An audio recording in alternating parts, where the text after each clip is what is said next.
Hoy día vamos a hablar acerca de los modelos de cuidados del técnico de enfermería a los pacientes con trastorno mental, ¿ya? El modelo de ustedes, el modelo del técnico de enfermería que debe aplicarlo todos los días en pacientes que tienen problemas de trastornos mentales, ¿ok?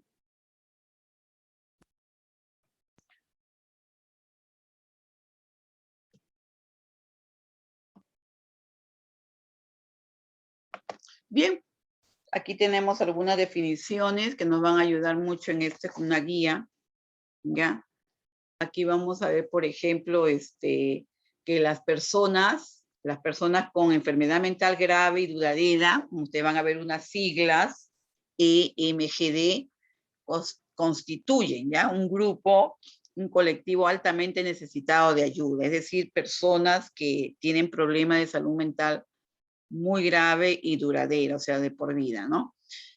Aunque estas son personas que con las ayudas necesarias pueden disfrutar de sus potencialidades para vivir, llevar una vida normal, digna y ser útiles a la sociedad, ¿no? Entonces sus discapacidades les hacen altamente vulnerables y dependientes de su red de apoyo, pero el trabajo del profesional en salud mental está en que estas personas adquieran lo más posible su autonomía. En eso hay que trabajar, ¿no? Las familias en estos tipos de pacientes suelen tener en la práctica un papel muy importante, definitivamente, y exigente, ¿ya? Eso hay que recordarlo.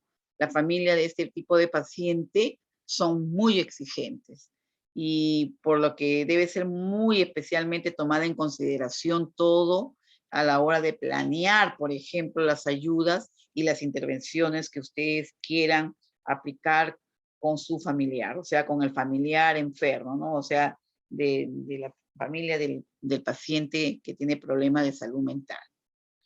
Bien, vamos a ver unas definiciones, por ejemplo, ¿no? Por ejemplo, procedimientos, ¿ya? ¿Qué son los procedimientos? Vienen a ser una guía, ¿ya? Una guía de acción específica. Estos procedimientos tienen un contenido claro para la práctica clínica. Este procedimiento exige un formato en el que se tenga en cuenta, por ejemplo, la definición, la definición, ahí está. Ya aquí la definición, el propósito, los materiales necesarios y cómo localizarlos, o sea, todo lo que van a necesitar en el trabajo, la solicitud y la eliminación, por ejemplo, vamos a ver las fases a seguir en el procedimiento, los resultados que ustedes esperan, las precauciones que se deben tener presente en todo momento a tomar, y las implicancias legales, ¿no? Las implicancias legales que pueden suceder, ¿no? Aquí vamos a ver también las responsabilidades del médico, la enfermera, el paciente, o sea, de todo el equipo y el paciente, ¿no? Porque se trabaja en equipo para atender al paciente. Bien, también van a ver ustedes lo que es revisión en el tiempo establecido, anotando todos los cambios, ¿no? Y aquí también hay que tener presente que debemos ser realistas y sencillos de comprender, ¿ya? Sobre todo siempre, como se le dice a usted, hay que mostrar mucha empatía, tanto con el paciente como con la familia del paciente, ¿ya? Entonces vamos a ver otro punto también, que es, por ejemplo, otra definición de aplicación de técnicas y procedimientos, ¿ya? Esta consiste, por ejemplo, en administrar al paciente con destreza y precisión las tareas de enfermería necesarias para facilitar el diagnóstico, ¿ya? Seguir la evolución de la enfermedad del paciente, garantizar, por ejemplo, también sus necesidades terapéuticas, o sea, del paciente, sus necesidades, lo que él necesita, ¿no? Todo lo que concierne a su cuidado, sus terapias.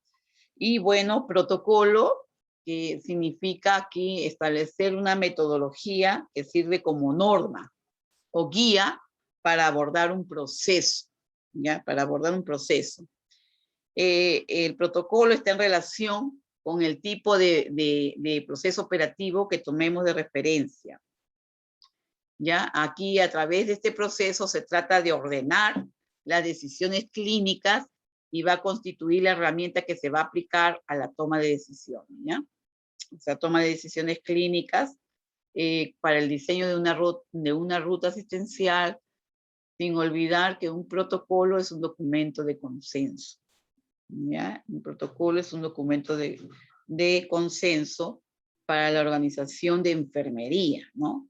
O sea, de la enfermera, como el técnico de enfermería, es organizarse. Estas vienen a ser guías clínicas, planes de cuidados estandarizados, integrados, y también planes de cuidados individualizados. Esto quiere decir el plan de cuidado que tú vas a brindar según sea el cuadro del paciente, ¿no? El problema que esté afectando, ¿no? O sea, según su diagnóstico, ¿no? De cada paciente, ¿no?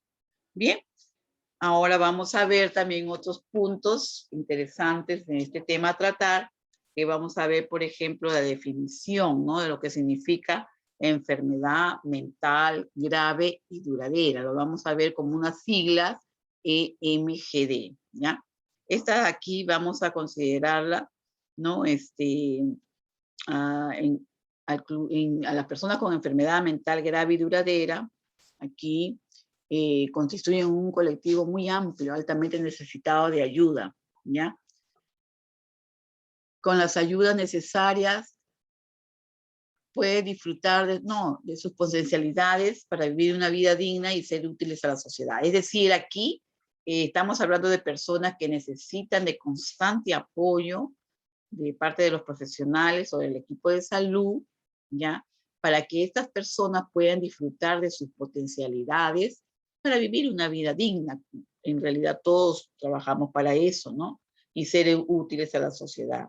Es decir, el equipo de salud trabaja para que estas personas adquieran autonomía y al menos gocen de su vida, ¿no? Y que se sientan útiles a la sociedad. Bien, y también que sus discapacidades les hacen muchas veces a ellos altamente vulnerables y dependientes. ¿Ya? Entonces hay que trabajar mucho, sobre todo en lo que es su autonomía, en la autonomía de este tipo de paciente. ¿Ya? Aquí la familia del paciente suele tener en la práctica un papel muy importante y exigente. Esto hay que tenerlo en cuenta. Es muy lógico que la familia se preocupe por su ser querido que tiene este tipo de enfermedad. Y el profesional tiene que entender eso, ¿no? Por eso yo les digo, el profesional siempre debe mostrar mucha empatía tanto al paciente como a la familia del paciente.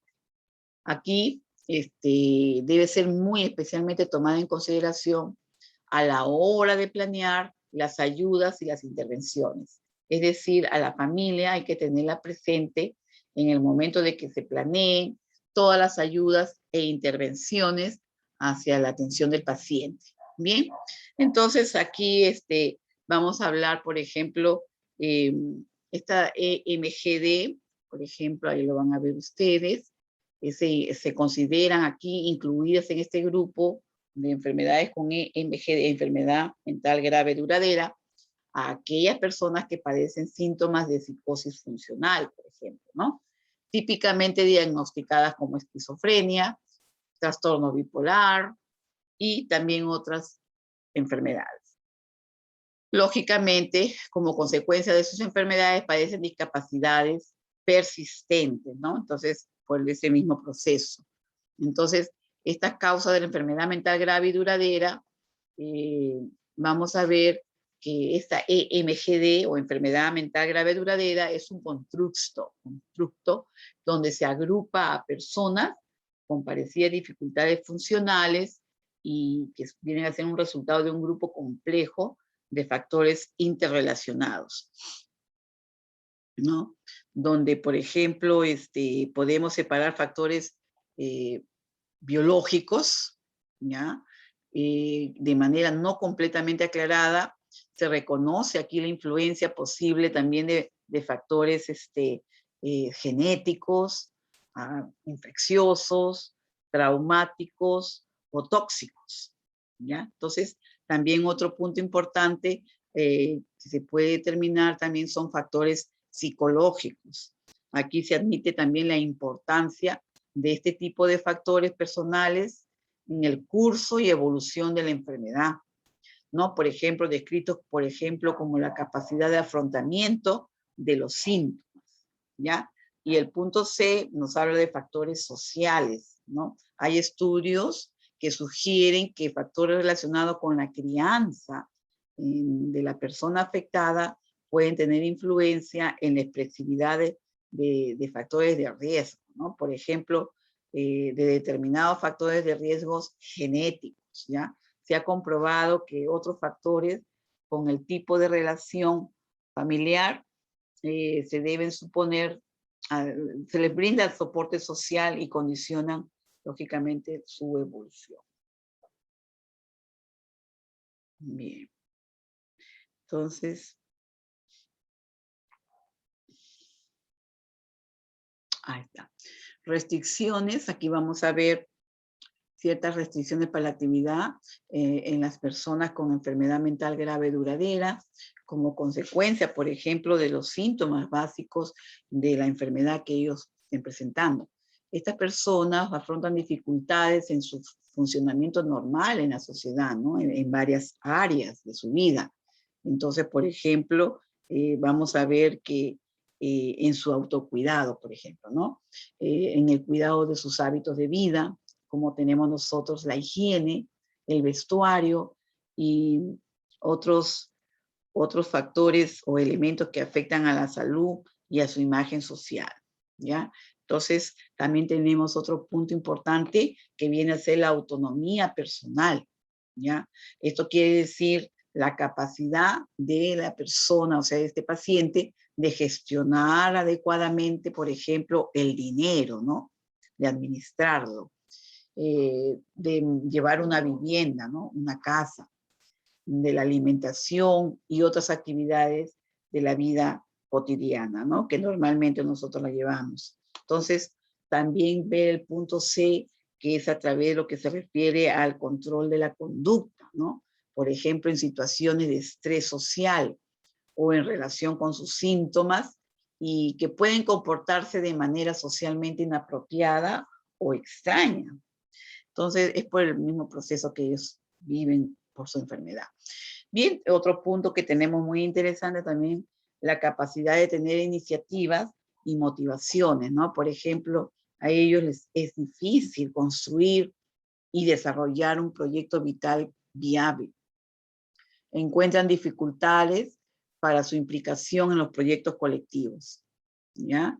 También vemos restricciones en la participación, por ejemplo, de las personas con MGD, enfermedad mental grave duradera. Aquí vamos a ver que estas restricciones son la consecuencia de la interacción de la persona discapacitada con el entorno, ¿ya? Aquí son susceptibles de modificación, por ejemplo, ¿ya? Son susceptibles de modificación, ¿ya? Aquí vemos si se actúa sobre el entorno del paciente, ¿no? Bien. Aquí las restricciones más habituales se encuentran en las siguientes áreas. Primero vamos a ver las relaciones interpersonales. Por ejemplo, es la relación que tenemos con los demás, ¿no? Nosotros normalmente en la vida, todos los días de tu vida, tú te interrelacionas con las personas que te rodean, sea tu familia, tus amistades, etcétera, ¿no? Entonces aquí vamos a ver que las relaciones sociales tienden a ser escasas en estas personas.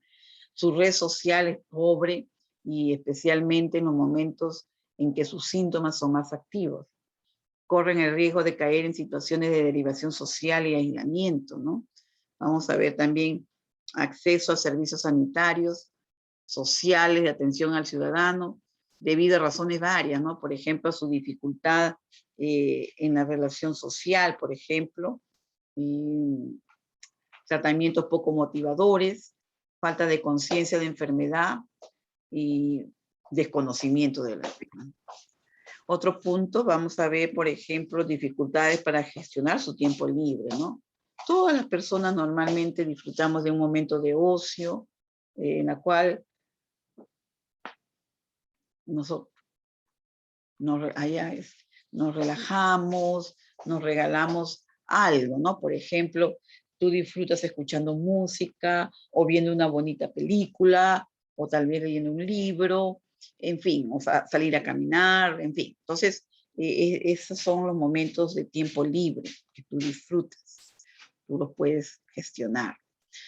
Y bueno, también el punto del funcionamiento laboral. Ellos encuentran muchas dificultades para acceder al trabajo y para mantener ese trabajo. Bien, entonces también vamos a ver otro punto, como es la participación, ¿no? Asociativa, política, actividades para la autorrepresentación y la defensa de sus derechos como persona, definitivamente. ¿Ya? Bien, ahí tenemos, por ejemplo, factores personales que afectan a las personas con EMGD, o sea, con enfermedad mental grave. Aquí los factores personales que condicionan a la persona con enfermedad mental y afectan a su evolución, estos pueden ser, por ejemplo, género y edad, ¿ya? O sea, género puede ser femenino, masculino, la edad que tengan, ¿no? O sea, que se presenta esta enfermedad. Puede ser en la adolescencia, en la juventud o el adulto mayor. Las circunstancias de su salud o existencia de otras enfermedades concomitantes, ¿ya? O sea que como cualquier ser humano que con el tiempo vamos muchas veces presentando enfermedades crónicas a través del tiempo, ¿no? También el estilo de afrontamiento de la enfermedad y personalidad que tenga cada persona, cada uno, ¿no? Su extracción social, también vamos a ver lo que es su educación o profesión que tenga o experiencias pasadas que haya vivido. Entonces, todo eso condiciona, ¿no? A este problema de estos pacientes. Vivir con enfermedad mental y problemas asociados, ¿ya? Por ejemplo, existen implicancias típicas y frecuentes como consecuencia de padecer enfermedad mental grave y persistente, debido a causas directamente relacionadas con su enfermedad, ¿ya? Vamos a ver, por ejemplo, la expectativa de vida, ¿no? Es media, por ejemplo, de 10 años, más corta que la de la población sana. Punto B, está más expuesto a ellos a padecer problemas médicos, ya que estos permanezcan sin diagnosticar muchas veces. En el punto C, están viendo que padecen una alta incidencia de muerte por suicidio, ¿no? Más o menos una tasa del 10%. ¿Por qué? ¿Debido a qué factores? Muchas veces a lo que es las depresiones mayores. En el punto D vamos a ver frecuentes situaciones conflictivas en el seno de su red natural, ¿no? Su familia, por ejemplo, ¿ya? Entonces también punto E vemos que padecen también una altísima tasa de desempleo, ¿no? Estimada entre el 60 y el 90%. Entonces, en el punto F vamos a visualizar que son una gran mayoría económicamente dependientes. Definitivamente no tienen un trabajo, dependen de la familia. Y punto G, por ejemplo, vamos a ver que tienen una alta incidencia o tendencia al consumo abusivo de sustancias. El tabaco, la cafeína, medicamentos, drogas ilegales. Bien, H padecen efectos secundarios propios de los medicamentos, ¿no? Y bien, también la estigmatización, que es un estereotipo que se ha creado en este tipo de pacientes. Vivir con enfermedad mental grave duradera, ¿no? Vamos a ver esto. Ellos pasan por momentos biográficos asociados a la enfermedad, un periodo de evolución previo a la detección, ¿no? O sea, antes de que se detecte o se diagnostique la enfermedad. Actualmente se estudian y describen fases evolutivas en la enfermedad, ¿no? Que no la detecta, en la que ya se está produciendo un deterioro psicosocial. O sea, es decir, que muchas veces se detecta muy grave, muy tarde, ¿no? Otro punto también que es el desencadenamiento de la enfermedad y que suelen producirse típicamente al inicio de la vida adulta, ¿ya? puede haber un contexto de confusiones, alarma, ruptura, descompensación y crisis. Es un periodo traumático definitivamente, tanto para la persona enferma como para sus allegados. Bien, una vez que se detecta, se diagnostica, se instaura el tratamiento de este tipo de problemas, ¿no? Entradas en el sistema de rehabilitación psicosocial, o sea, ya está en esas estrategias sanitarias, ¿no? Después también hay un control de síntomas y superación de los efectos de la enfermedad, maximizar su autonomía, en eso es lo que se trabaja mucho, para que ellos no dependan tanto de las demás personas. Se trabaja mucho en maximizar su autonomía. También maximizar su red social, ¿no? Y completar su formación a través de proyectos personales. Y bien, su incorporación se trata de lo posible al mercado laboral normalizado a través de recursos laborales específicos. Bien, o sea, se trabaja y se espera para que la persona progrese, ¿no? Hacia la máxima autonomía personal y se intente reducir el efecto práctico del impacto de sus discapacidades, ¿no? De sus discapacidades que suelen presentar. Bien, entonces hay que tener presente todo esto. Bien, bien. Bien, ahí están viéndolo. Periodo de evolución, desencadenamiento de la enfermedad, instaurar una terapia, entrada al sistema de rehabilitación psicosocial, ya desarrollo del proyecto personal hacia la recuperación de esta persona, control de síntomas sobre todo esto y superación de los efectos de la enfermedad, ¿no? Trabajar en su autonomía, su red social, su formación a través de proyectos personales y tratar de su incorporación al mercado laboral, ¿no? Eso es en eso es lo que se va a trabajar, ¿ya? Entonces, esto es muy importante porque aquí, lógicamente, se involucra a todo el equipo de salud y las personas, o sea, a su grupo familiar también. Bien, por ejemplo, una proporción de usuarios, ¿no? Podrá mejorar y alcanzar cotas de autonomías altas, depende de cada paciente. Ellos podrán mantenerse con niveles altos de independencia y con ayudas puntuales, ¿no? Eso les va a ayudar muchísimo. Por eso es muy importante trabajar en su autonomía personal. Ah, pasó.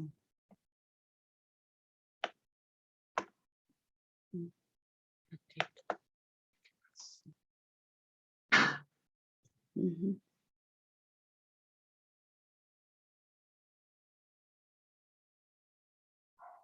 Ya. Vivir con enfermedad mental grave duradera, van a ver que una proporción de usuarios, o sea, de pacientes, necesitará apoyos sostenidos en el tiempo debido a su alto nivel de discapacidades que suelen presentar. El perfil, por ejemplo, de este tipo de usuarios se parecerá a este, por ejemplo, ¿no? Recaídas periódicas que suelen presentarse, ¿ya? Recaídas periódicas. Uh-huh. O alto nivel de sintomatología residual. Muchas veces el no acceso al trabajo, al mercado laboral. También suelen presentarse dificultades para sostener su red social de manera autónoma. También pueden presentar dificultades, por ejemplo, para la independencia de sus actividades de la vida cotidiana, una alta dependencia de la familia y residencia en la vivienda familiar definitivamente, ¿no? En este perfil, por ejemplo, se hace necesario plantear medidas como estrategias de apoyo a mediano o largo plazo, ¿no? Por ejemplo, esto es muy importante tenerlo presente. Por ejemplo, los centros de día, clubes sociales para soporte e inclusión social, centros residenciales como alternativa de la residencia familiar por envejecimiento o agotamiento de la red familiar, ¿no? Entonces, también prestaciones económicas para sostener económicamente al usuario o paciente, ¿no? Y a sus cuidadores, lógicamente, porque muchas veces estos servicios se ven en la parte privada. Bien, también recursos sanitarios de media estancia, tipo unidades de rehabilitación para pacientes con dificultades para mantener la estabilidad en la medida que se prolonga la vida de la persona, por ejemplo, el repertorio de recursos necesario debe ser revisado para adecuarse a las circunstancias, ¿no? A las circunstancias de cada momento.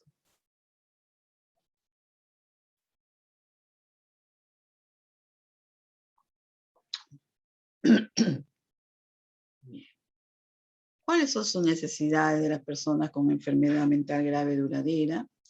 Por ejemplo, el acceso a los servicios básicos del Estado. Esto es muy importante tenerlo presente, ¿ya? También, por ejemplo, al tratamiento que se les brinda. Es el conjunto de medidas médicas, ¿no? O sea, las terapias médicas, psicológicas, que procura el alivio sintomático de la enfermedad de esta persona. Técnicas activas de rehabilitación psicosocial. Aquí, por ejemplo, se ven en áreas como habilidades sociales, actividades de la vida diaria, resolución de conflictos, afrontamiento de síntomas y estrés que suelen presentar los pacientes, intervenciones familiares y apoyo a las familias, porque no solamente es el paciente, sino también a la familia, ¿no? Estas intervenciones deberían prestarse en un contexto que contemple la continuidad y la coordinación de los cuidados para que sean efectivos. Bien. Entonces aquí también vemos, ¿ya?, el apoyo económico, que también es una parte muy importante. Muchos enfermos carecen de recursos propios, como dependen de la familia por no poder trabajar y viven de manera totalmente dependiente, dependen de otros, ¿no? Por ejemplo, también el apoyo a la integración social, ¿ya? Aquí en evitar el aislamiento de este paciente y su deterioro social progresivo, ¿ya? Entonces, incluyendo también el apoyo al ocio, a la movilidad, etcétera, ¿no? La vivienda también, y dentro de lo posible de su elección. Es una necesidad básica y un derecho constitucional. Las personas enfermas deberían poder vivir en una vivienda con las características de un hogar y dentro de lo posible de su elección, ¿ya? Facilitación del acceso al mundo laboral, apoyarlos en ese aspecto. Y lógicamente que es algo, sería muy interesante lograr la independencia y la autonomía de estas personas, de estos pacientes, ¿no? Y muy bien, el punto de la defensa de sus derechos. Es un grupo particularmente vulnerable muchas veces al abuso, a la desprotección y con mucha dificultad de ejercicio a sus derechos que como persona tiene. Bien, el apoyo también a la familia, porque el tener un ser querido con este problema de salud es una gran carga, tanto económica, social y emocional, ¿no? O sea, la parte de estrés, la parte emocional de la familia. Es una realidad cotidiana que hace que muchas familias deban enfrentarse a la tarea de ofrecer cuidados al paciente y prestarle todo el soporte que la persona no logra obtener de otras fuentes.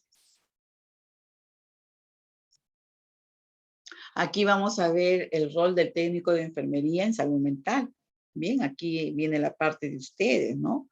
Entonces aquí vamos a ver, por ejemplo, que el personal técnico de enfermería, el que pasa más tiempo en contacto directo con los pacientes y familia, muchas veces tienen que soportar muchas tensiones laborales, psíquicas.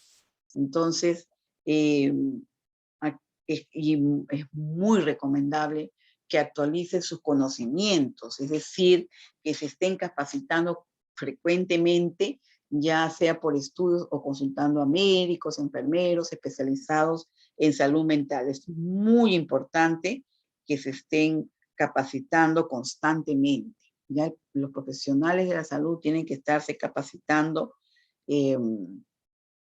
constantemente. Bien, también empieza generalmente con conceptos básicos sobre salud mental, pero después se van ahondando en los estudios, capacitaciones, ¿no? En muchos casos inician su trabajo con todos los prejuicios e ideas estigmatizantes que sobre los enfermos mentales tiene la población en general. Entonces, aquí en el rol, las funciones del técnico de enfermería en psiquiatría forma parte de un equipo multidisciplinario. Ustedes no van a trabajar solos, ustedes van a trabajar en equipo. La enfermería psiquiátrica hace necesaria la colaboración con otros profesionales, es un equipo, ¿no? Y sus funciones van a ser, por ejemplo, de tipo dependiente, funciones que serán ordenadas por otro miembro del equipo con categoría profesional superior. Pero por eso mismo le digo, hay que estar capacitándose, ¿ya? Por ejemplo, interdependientes, vamos a ver, son las que se realizan con otros miembros del equipo multidisciplinario, asistencia a las sesiones clínicas, colaboraciones, etcétera, de otros grupos de profesionales, ¿no? Y también tenemos independientes o propias, que serán las funciones encaminadas a cubrir las necesidades básicas que el paciente no pueda satisfacer por sí solo al estar alterada su capacidad. Por ejemplo, la de higiene, que él mismo se pueda hacer su higiene, o alimentarse él solo, o hidratarse, por ejemplo, algo básico, ¿no? Entonces, la observación de signos, síntomas, la participación en el proceso de la atención de enfermería, aquí es muy importante la labor del técnico, ¿no? Y bueno, que hay también ciertas funciones específicas del técnico de enfermería, ¿no? Que aquí cabe resaltar que las funciones o tareas específicas en general se dan, por ejemplo, que el técnico debe ayudar y estimular al paciente en su higiene personal, trabajar en eso, ¿no? En vestirlo, o sea, en que aprenda a vestirse, etcétera, ¿no? También, por ejemplo, está distribuir y administrar las comidas, ¿ya? Supervisión de cómo se alimenta, observación de la conducta del paciente, ¿no? Ayudar a hacer las camas, supervisión si lo hace el paciente como forma de ocupación y terapia ocupacional, ¿no? O sea, que él te ayude. Entonces, y ver, o sea, que esté ocupado, ¿no? Y registro de habitaciones, es lo que hace el técnico, ¿no? Armarios, mesillas, vigilar la limpieza, recoger la ropa usada y enviar a la lavandería. Y bueno, todo lo que es la distribución de su ropa, la ropa de cama, todo eso, ¿no? Mantenerlo en buen orden. Colaborar también en la administración de medicamentos, por delegación suministrar la medicación vía oral, ¿ya? Colaborar con otros tratamientos y técnicas de enfermería, ¿no? Y también otro punto, colaborar también en la limpieza y preparación del material instrumental y aparatos clínicos que puedan presentarse en la terapia del paciente.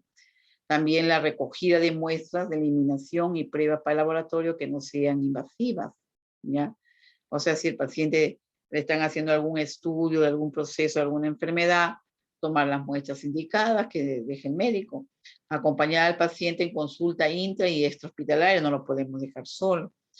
Comprobar también que estos pacientes que salen de la unidad lo hacen correctamente vestidos y aseados. Observar y seguir la evolución de los pacientes, anotando en el registro correspondiente toda su evolución. Participar con todo el equipo en el ingreso, traslado y alta del paciente. Bien, informar a todos los pacientes de horarios, normas, visitas, durante su estancia, atender las demandas del paciente, del enfermo, para entrevistas con trabajadores sociales, médicos, si fuesen pertinentes, ¿no? O sea, que lo necesiten. Y recoger y poner en lugar seguro objetos personales y de valor del enfermo, objetos peligrosos para su seguridad y la de otros, ¿no? Entonces, también veré esa parte, evitar accidentes.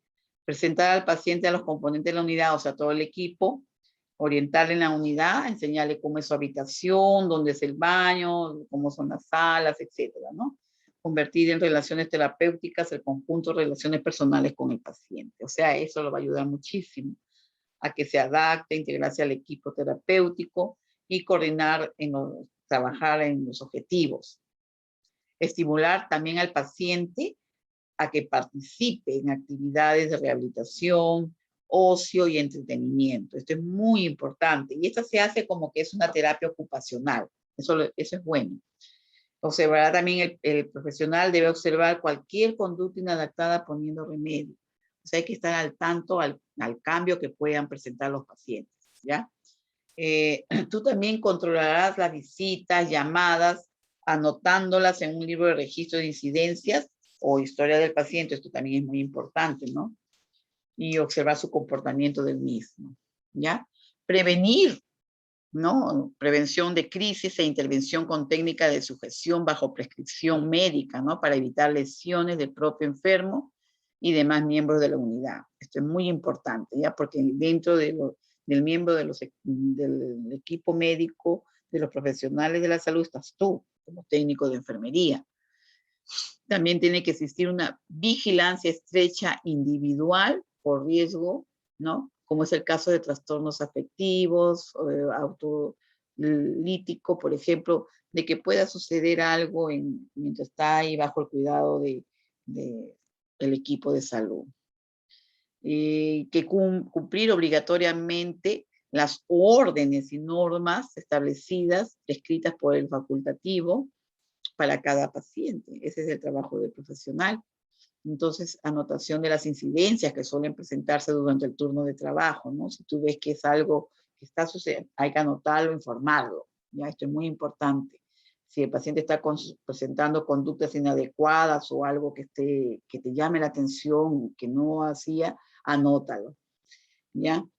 Bien, entonces, esa es parte del trabajo de funciones específicas que el técnico de enfermería debe estar al tanto, ¿no? Cuando brinda atención a este tipo de pacientes, ¿ya? Ahora también vamos a ver las necesidades más frecuentes en estos pacientes psiquiátricos. Ahí, por ejemplo, vamos a ver que frecuentemente las personas con enfermedad mental tienen verdaderas dificultades, por ejemplo, para seguir las prescripciones médicas, ¿ya?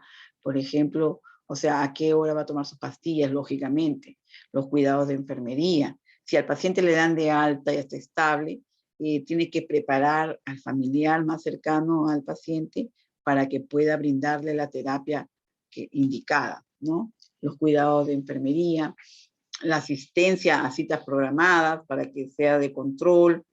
Entonces, la toma correcta de los fármacos, y también muchas veces es habitual una sobrevaloración de los efectos secundarios de la medicación, ¿ya? También informarle todo eso a la familia. Y muchas veces esto es utilizado como justificación de abandonos, ¿ya? Entonces eso no debemos permitir porque las terapias son muy importantes en los pacientes. Y vamos a ver también que suplir, ¿no?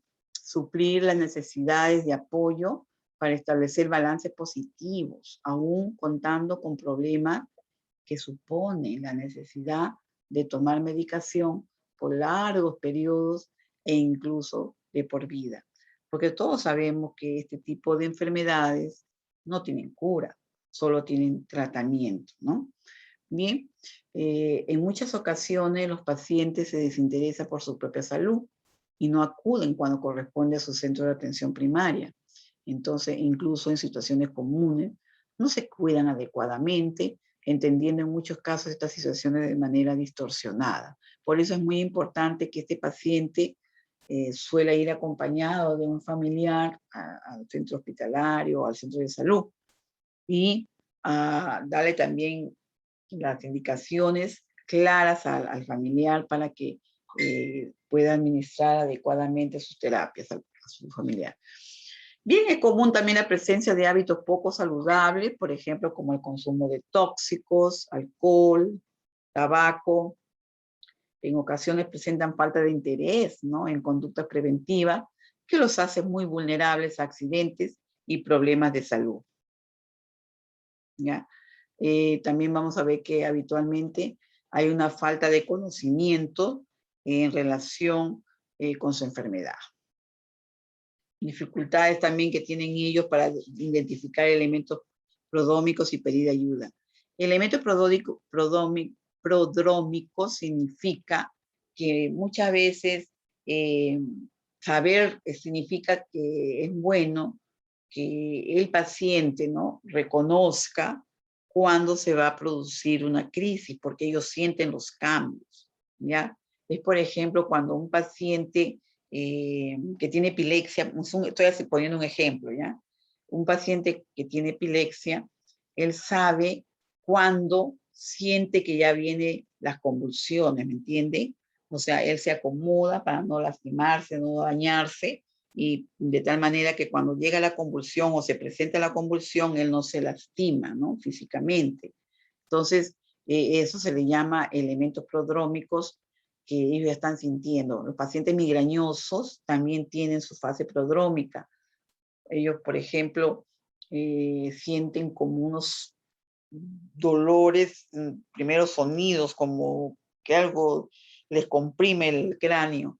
Y entonces ya saben que ahí va a venir esa crisis de dolor, tipo una migraña, ¿no? Entonces, esto es muy importante para que actuar antes de, ¿no?, que se presente la crisis, digamos, en esto, y pedir ayuda, ¿no? Entonces, esto es muy importante tenerlo presente, ¿ya?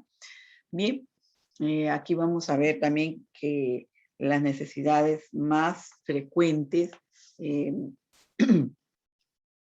vamos a ver presencia de impedimentos, por ejemplo, para mantener una dieta equilibrada, adaptadas a la situación de ellos, ¿no? ¿Por qué? Porque hay las concepciones erróneas sobre la nutrición, hay un desorden y desequilibrio en las comidas, también hay problemas nutricionales por exceso o por defecto, ¿no? Hay desinterés y abandono también muchas veces, en consecuencia de la mala nutrición. Vamos a ver el estado de la piel, de las uñas, ya, el estado de la piel, de las uñas, el cuidado de la boca, de sus dientes, el estado de sus mucosas, ¿no? Si están hidratadas o no están hidratadas. También pueden existir problemas de excreción, o sea, de eliminación, como son el estreñimiento, percibidos en muchas ocasiones erróneamente, y que disminuyen su calidad de vida. Corregir ese problema. Los pacientes están con frecuencia lejos de integrar en su vida diaria actividades físicas saludables. Con respecto, por ejemplo, al estreñimiento, a las funciones de eliminación, ¿no?, es muy importante que el técnico de enfermería o la familia, si el paciente ya está en casa de alta, que informe si la persona está eliminando todos los días. Es bueno hacer como una historia de sus funciones, ¿no?, de eliminación también. Aquí los pacientes están lejos de, por ejemplo, integrar en su vida diaria actividades físicas saludables. Punto B, por ejemplo, de integrar en su vida diaria actividades de ocupación de su tiempo, como la higiene, el cuidado de la casa, cocinar, comprar vestuario adecuado, etc. O también establecer y mantener actividades formativas, ocupacionales y laborales. Bien, aquí pacientes también suelen presentar desajustes en el patrón de sueño y los van a llevar a un consumo a veces excesivo de hipnóticos o a una vivencia angustiosa y desequilibrante por sus problemas de sueño y descanso, ¿ok? Entonces también vemos otro punto donde se convierten en problemas generalizados, por ejemplo, a través de la inadecuada interpretación de los elementos de la realidad, ¿ya? Vamos a ver también la disminución de la capacidad de aprendizaje, por ejemplo, ahí está, de resolver problemas, de integrar las crisis como elementos de crecimiento personal, por ejemplo, ¿no?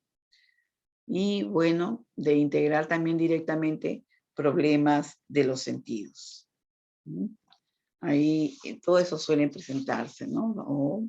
Pero por eso es muy importante que el profesional técnico de enfermería esté debidamente capacitado para poder detectar a tiempo estos problemas, ¿ya? Aquí otro punto, también vemos que la mayoría de los pacientes que acuden a los centros de salud mental se sienten poco valiosos o con dificultades de mantener su autoestima y tienen creencias sobre sí mismos que dificultan o interfieren en su calidad de vida, ¿ya? Por ejemplo, las relaciones, tanto en el núcleo familiar como en el de pertenencia se afectan notablemente. Las familias se constituyen el principal cuidador y necesitan intervenciones de los profesionales, tanto en los aspectos relativos al aumento de conocimientos sobre la enfermedad, ¿ya? Aquí, como estrategias también para aumentar la capacidad de contención, también es muy importante, ¿no? Bien, aquí también vamos a ver que aparecen sensaciones de soledad, dificultades para establecer y mantener relaciones, para participar en colectivos sociales, o sea, de interrelacionarse con las demás personas, de asistir también a programas formativos que los pueden ayudar muchísimo con respecto a terapias ocupacionales, ¿no? Mantener o buscar un empleo y manejar el dinero. En este ámbito, por ejemplo, también destacan a su vez opiniones y creencias, ¿no?, de las comunidades de pertenencia de los pacientes sobre las enfermedades mentales y cómo tratarlas, ¿no? Bien, por ejemplo, también van a visualizar ustedes que es frecuente la afectación de la sexualidad en estos pacientitos.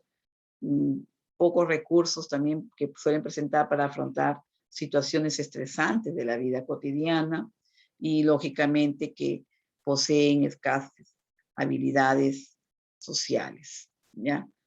Y bueno, suelen presentar también respuestas desorganizadas ante acontecimientos de la realidad o tal vez simplemente incapacidad de controlar y manejar situaciones que suelen presentarse en la vida cotidiana. Bien. Bueno, pues también hay modelos, esto es bien interesante, y teorías de enfermería que se pueden aplicar a la práctica de enfermería en salud mental y psiquiatría, ¿no? Virginia Henderson, ¿ya? Aquí, por ejemplo, dice que según Virginia Henderson, ahí está, las necesidades de Virginia Henderson, era una enfermera, ¿ya? Establece una de las definiciones clásicas de enfermería. Ella dice, por ejemplo, considerando a esta con el encuentro con un paciente y su familia, durante el cual el personal de enfermería observa, ayuda, comunica, atiende, enseña. También contribuye además a la conservación de un estado óptimo de salud y también que proporciona cuidados durante la enfermedad hasta que el paciente afectado es capaz de asumir la responsabilidad inherente a la plena satisfacción de sus necesidades, ¿ya? Entonces, este punto es muy importante tenerlo presente. Prácticamente la totalidad de estas necesidades están alteradas en los pacientes con enfermedad mental. ¿Qué dice la teoría psicodinámica de Peplau? ¿Ya? Aquí dice, por ejemplo, Peplau dice, la enfermería psicodinámica es ser capaz de entender la propia conducta para ayudar a otras personas a identificar cuáles son sus dificultades y aplicar los principios sobre las relaciones humanas o los problemas que surgen en cualquier nivel de experiencia, ¿no? Entonces, Peplau también describe 4 fases de la relación enfermera-paciente. Ya, aquí vamos a hablar de la orientación, ¿no? Que el individuo tiene una necesidad insatisfecha y precisa apoyo profesional. El profesional tiene que entender y reconocer eso, ¿ya? Identificación, el paciente se identifica con aquellos que pueden ayudarle, ¿no? O sea, una interrelación. Explotación también, que el paciente intenta obtener todo lo que se le ofrece a través de la relación. Y una resolución durante este proceso, ¿ya? Durante este proceso, por ejemplo, el paciente se libera de su identificación con los profesionales de enfermería, ¿no? Ahí ve, ahí está. Entender la propia conducta para ayudar a otras personas a identificar cuáles son sus dificultades, es lo que dice Peplau. Ya aquí Aplicar los principios sobre las relaciones humanas a los problemas que surgen en cualquier nivel de la experiencia. Peplao también dice o describe 4 fases, ¿no? La orientación, la identificación, la explotación y la resolución, ¿no? Aquí dice que ella describe la importancia de la relación entre el paciente y enfermera como modalidad de tratamiento y es considerada la madre de la enfermería psiquiátrica. Recuerden, ¿ya? Peplao es considerada la madre de la enfermería psiquiátrica. Ahí vemos la teoría de enfermería humanística de Patterson, Cerderat. Enfatiza la relación que se establece entre la enfermera y la persona que recibe el cuidado, ¿no? O sea, el paciente afectado. Esta intenta dar respuestas, ¿ya? A la experiencia fenomenológica vivida por ambos. En este encuentro ellos se sienten afectados de manera recíproca. La relación va más allá de un encuentro técnico entre sujeto y objeto, y lógicamente de esa manera los elementos de estructura de enfermería humanística se pueden describir como, por ejemplo, incorporar a los hombres, paciente, enfermera, en un encuentro ser y convertirse, ¿no? Dirigido hacia una meta, nutrir el bienestar y venir el ser, ¿no? En una transacción, por ejemplo, intersubjetiva, estar con y hacer con, ¿no? O sea, de las actividades, todo lo que tenga que hacer el paciente. Ocurriendo en tiempo y en espacio, como medios, como medidos y vividos por el paciente y la enfermera. En un mundo de hombres y cosas, definitivamente. Aquí hay otro modelo que es de Joyce Travelberg, de relación persona a persona, ¿no? Ella dice que se aborda como tal el concepto de enfermería psiquiátrica. El propósito de la enfermera aquí es comprender la situación que vive la persona, la familia o el grupo, ¿ya? Y a partir de esta comprensión establecer una relación de ayuda. Entonces, esto es muy importante. Aquí, estos conceptos, por ejemplo, de enfermería psiquiátrica, en la cual vamos a visualizar que viene a ser un proceso interpersonal mediante el cual la enfermera profesional ayuda a la persona, familia o comunidad, ya con el objeto de promover la salud mental, prevenir y afrontar, ¿no? La experiencia de la enfermedad, el sufrimiento mental, por ejemplo, si es necesario contribuir a descubrir un sentido de esas experiencias, y el punto 2, que es el concepto de salud mental, que no es algo que la persona posee, sino que es algo que la persona es.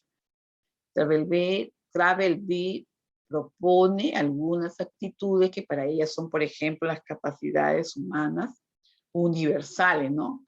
Que distinguen lo humano desde esa perspectiva. Fundamental, la salud física y la salud mental.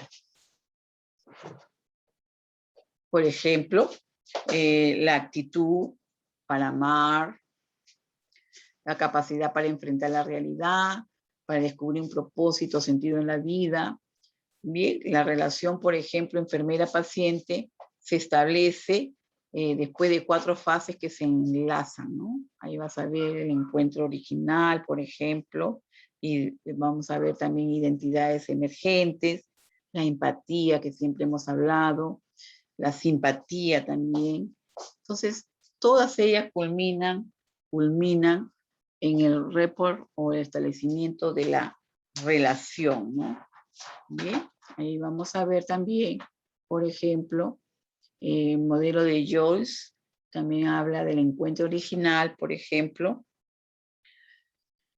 cuando la enfermera tiene un primer encuentro con el paciente, cosa que lo conoce aquí. Los sentimientos emergen en la interacción como resultado de las percepciones desarrolladas, y esta observación es el paso más importante en el proceso de enfermería. Es bueno saber observar, ¿ya?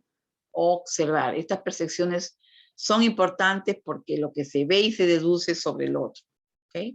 Los pensamientos, sentimientos, o sea, lo que siente el paciente, ¿no? tienden a determinar los comportamientos y reacciones hacia él. Por ejemplo, también la observación y las percepciones al ser valoradas, ¿ya? O juzgadas, por ejemplo, son la base de su siguiente patrón de interacción. Vemos también fase de identidades emergentes. Durante esta fase, la enfermera y el paciente empiezan a establecer un enlace y a ver al otro menos como una categoría y más como un ser humano único, ¿ya? El paciente empieza a percibir a la enfermera como diferente y no como la personificación de todas las enfermeras. ¿Okay? La fase de empatía. Aquí la unicidad de cada individuo se percibe más claramente. Ya aquí cuando la empatía no es un asunto continuo, la enfermera puede interactuar muchas veces con el paciente, pero solo empatiza una o varias veces. Una vez ocurra la empatía, el patrón de interacción cambia. Entonces aquí otro requisito para desarrollar empatía, por ejemplo, es el deseo de comprender, ¿ya? De comprender, de entender. De entender a la otra persona, ¿bien? Y puede estar motivado por el deseo de ayudarlo, o tal vez la curiosidad, ¿no? Que puedan presentar. ¿Ya? Aquí vemos también la cuarta fase, que es la de simpatía. Es la habilidad de simpatizar, y esta emerge y resulta del proceso empático. Es un paso más allá de la empatía y surge del deseo a base de aliviar el estrés. Y esta capacidad de entrar o compartir los sentimientos o intereses del otro. La simpatía implica también una genuina preocupación sobre el otro, ¿no? Combinada con el deseo de ayuda. ¿Cuál es el objetivo de la simpatía? Es transmitir al otro que su preocupación es también la nuestra, que deseamos poder ayudarle a solucionarla.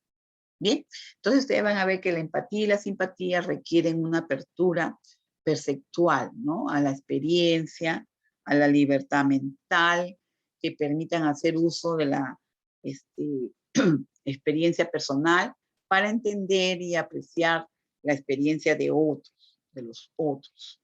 ¿Sí? Entonces aquí hay una fase de término que, por ejemplo, aquí se menciona la experiencia del reporte, ¿no? Es experimentada por ambos de manera diferente, de acuerdo a sus antecedentes personales, ¿ya? Esta relación se caracteriza porque la enfermera y el paciente se perciben como seres humanos, ¿ok? Bien, aquí ella, Joyce, aborda como tal el concepto de enfermería psiquiátrica, en el que establece a sí mismo que la enfermería es también un arte y lo comprende como el uso consciente de la propia persona en la práctica del cuidar, ayudando y acompañando a otros en sus procesos de desarrollo psicosocial y de recuperación en enfermedades mentales. Cuando se le brinda lógicamente la atención, el cuidado a este tipo de pacientes, ¿no? Aquí, por ejemplo, vemos un modelo, el modelo de la marea en la recuperación en la salud mental.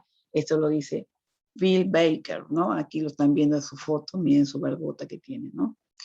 No es un método de asistencia o tratamiento de la enfermedad mental. ¿Qué fue ese señor? Dice que fue un señor escritor prolífico en el área de enfermería psiquiátrica y salud mental.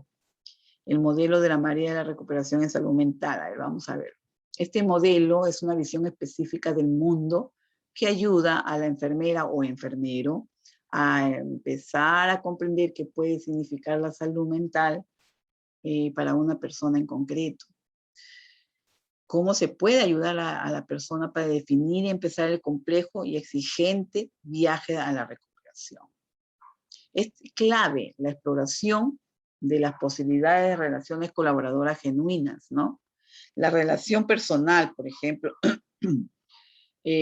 profesional, persona, puede ser mutua, que la relación original enfermera-paciente definida por Peplau. Las enfermeras deben responder sensiblemente y con frecuencia a las fluctuantes necesidades humanas de las personas y su familia, ¿ya? O sea, los seres queridos de su entorno. Bien, por ejemplo, son 10 los compromisos o valores esenciales de este modelo de la marea, ¿no? Por ejemplo, ahí lo vamos a ver. Estos 10 modelos, lógicamente, tratan de todo lo que es el cuidado del paciente.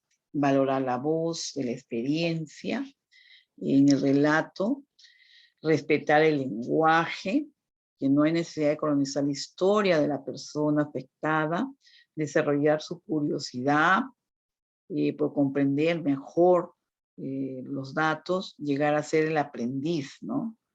Revelar la sabiduría personal, ser transparente para ganar la confianza de esta persona, utilizar el equipo de herramientas disponibles con que se cuente allí, trabajar un paso más allá, el cuidador y la persona trabajan conjuntamente para crear una apreciación de lo que tiene que hacerse en ese momento.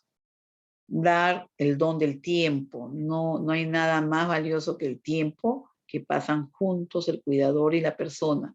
Esa cuestión es cómo utilizar ese tiempo. Y otro punto, saber que el cambio es constante y que puede utilizarse este conocimiento para que la persona deje de estar en peligro y sometido a distrés. Entonces, y que todo se trabaja con el fin de la recuperación de la persona afectada con EMGD, o sea, con enfermedad mental duradera. Bien, gracias.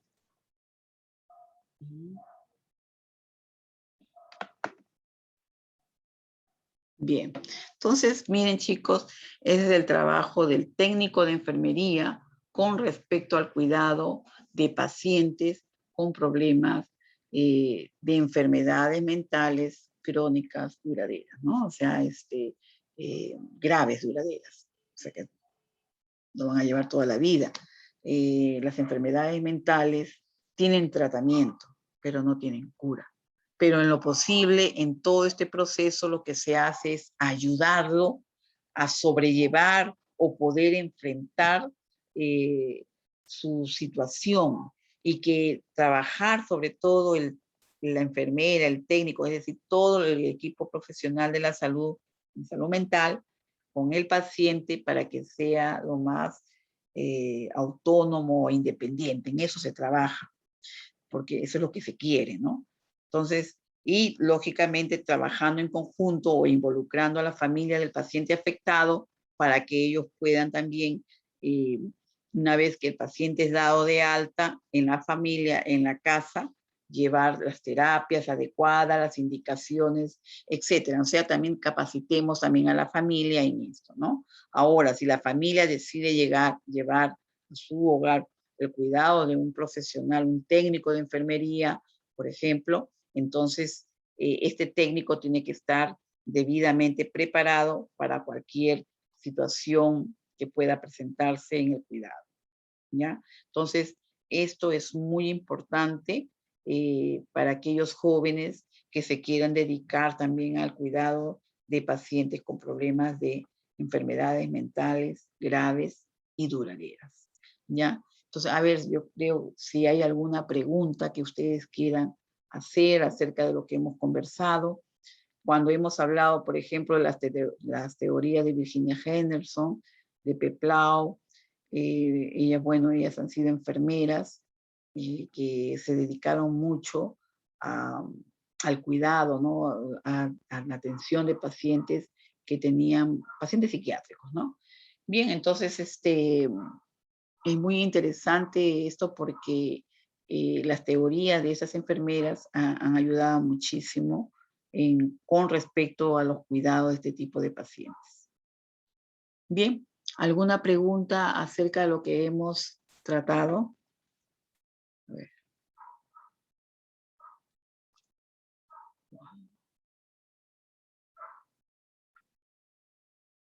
Ok, a ver. Ya, Entonces, si ustedes no las hacen, esas preguntas las haré yo. Bien. ¿Qué significa? A ver, ¿qué me dice Ramos Morales Diana? Ramos Morales Diana. A ver, Ramos.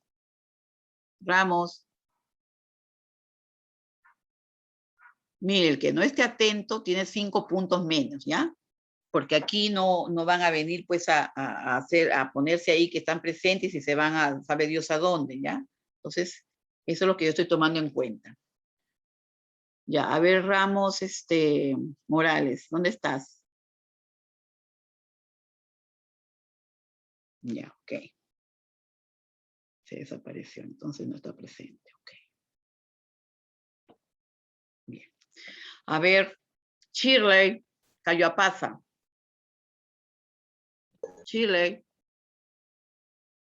Shirley. ¿Qué pasó? ¿Se han quedado dormidos? Sí, licenciada, buenas noches. Ya, Shirley. ¿Qué significa EMGD? EMGD. Que hemos estado hablando de eso. Ahorita hemos estado hablando de eso.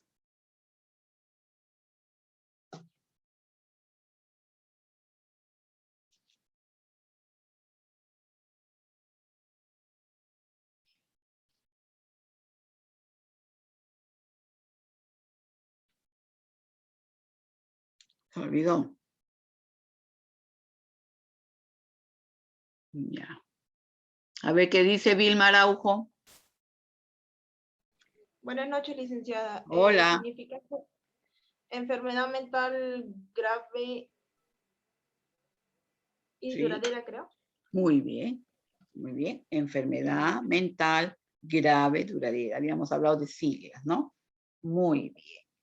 Yo te pregunto a ti, si a ti te llaman ahorita, señorita Araujo, venga por favor a cuidar a mi ser querido que tiene una EMGD, ya tú sabes lo que es. A ver, ¿qué cuidados? A ver, primero tú vas y lo conoces, ¿ya? Y a ver, yo te pregunto con lo que hemos estado explicando, ¿qué es lo primero que harías cuando conoces a tu paciente, ¿no? O sea, la primera interrelación con el paciente. ¿Qué tendrías presente?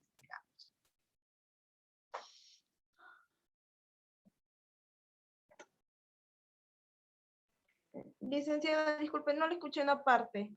Ah, Es ya. que mi internet se está cortando. Ah, caramba, ya, mira. ¿Qué harías tú? Te llaman a ti para cuidar a un paciente en domicilio, ya en la parte privada. Entonces tú vas. Entonces, ¿qué es lo primero que harías tú al conocer al paciente? ¿Qué es lo que vas a hacer? Digamos, ¿qué planificas tú? Bueno, lo primero que podría hacer es intentar, como se dice, entrelazar confianza con el paciente, empezar de poquito a poquito, ¿no? Y ¿Ya? también integrar un poco a la familia para que la familia también tenga relación conmigo y así poder tener una relación más directa y poder estar en contacto y en base a la evolución del paciente. Muy bien, Araujo, muy bien, perfecto, Araujo, muy bien. Bien. ¿Se dan cuenta, chicos? O sea, ahora, estamos hablando de pacientes que tienen enfermedad mental duradera, grave, duradera, o sea que va a ser de por vida. Pero aquí lo que se trata es de que el profesional, la familia, trabajemos juntos para que esta persona afectada haga su vida, ¿no? Lo más productiva posible, lo más autónoma posible, ¿no? Habíamos hablado de la alimentación, del descanso, del vestirse, del aseo, que son actividades básicas de la vida, ¿no? Entonces, la alimentación, lógicamente la hidratación y la eliminación también. Entonces, que esta persona logre estas pautas importantes, que las domine, para que sea una persona autónoma, ¿no? Que no dependa tanto de la familia o de un profesional en este caso, ¿no? De eso se trata, ayudarlo a que él tome las riendas de su vida, de tal manera que pueda realizar esas actividades cotidianas de las necesidades humanas diarias lo más natural posible, ¿ya? Esto es muy importante y en un inicio suele ser un poquito muy trabajoso, pero a la larga, cuando ya tú vas logrando tus objetivos, te vas a dar cuenta que se va facilitando el trabajo, ¿ya? Ahora, también es muy bueno, como tú lo has dicho, involucrar a la familia, porque en el caso que no tenga un profesional a la mano, definitivamente la familia va a suplir esa función, ¿no? En la terapia, por ejemplo, a qué hora va a administrarle sus medicamentos, cómo se les va a brindar, etcétera, ¿no? Entonces, a establecer un horario de actividades en el paciente para planificarle su vida cotidiana, ¿no? Entonces, de eso se trata. Muy bien. A ver, ¿alguna preguntita, alguna inquietud? ¿Albite Muñantes está? Ya, no está. ¿Aroní está? Muy bien, claro, señorita Arucanqui, muy bien, claro, así es, muy bien. En eso se trabaja, efectivamente, ese es el trabajo de enfermería. ¿Okay? Aroní Robles, Bautista Córdoba, ¿está? Bautista, ¿estás allí? No la veo. ¿Está Laurente? ¿Llegó? No. Morón Guamán, Dayana. Está Castro Cuenca, García Román, Jiménez Guaroto, Sigua Roca, ahí sí está. Ya. Los que he llamado son los que no vi en el ingreso, ya los demás sí están presentes, ¿ya? Ok. Li, buenas noches, Sigua Roca. Acabo de llamarte, ¿sí estás? Ya. Sí, sí. Ok. A ver tu participación, Siguas. Quiero escucharte. A ver, en el cuidado del paciente con EMGD. Bueno, licenciada, en lo que es con respecto a pacientes con problemas mentales, Ya. por decirlo así, siempre más que todo es bueno conocer su historia clínica, informarnos de lo que padece, qué le incomodan o a qué le tiene miedo, consecuencias de lo que es su reacción de ellos, ¿no? Para Ya. poderlos así entender como profesionales y también como personas, ya que para poder atender a un paciente con capacidades mentales, tenemos que ser humanistas Ya, muy bien. y ¿Y qué es tener la siempre en empatía? consideración. ¿Qué es la empatía? Es saber entender a la Ya, persona, ya, comprender y aceptar a la persona, aceptarla como es para poder nosotros entenderlas, ¿no? muy Y no bien. juzgarlas o no aburrirnos de la persona. Muy Para bien, eso es la Siguas. empatía. Muy bien. Claro, entenderla, comprender. Muy bien. Muy bien, chicos. Veo que sí han captado. Miren, les estoy dejando una tareita, ¿ya? Una tarea en la plataforma para que la entreguen hasta el día sábado, ¿ya? ¿Ok? No se olviden, chicos, ¿ya? Sábado 20 creo que sí. Presenten, por favor, todas sus tareitas, ya estamos en el último mes de actividades, para que no tengan problemas en pasar su curso y no estén debiendo temas o cosas, ¿no? Entonces, lo mejor es pasar invicto, eso es lo mejor, ¿ya? Porque cuando ustedes dan un curso de recuperación, un examen de recuperación, tienen que dar todo el semestre, ¿ya? No es solamente la actividad del último mes, sino todo el semestre, ¿ya? Entonces, por favor, dedíquenle un poco más a sus estudios, ¿ya? Comprométanse más. Cuídense mucho y estamos en contacto, chicos. No se olviden de sus tareitas, ¿ya?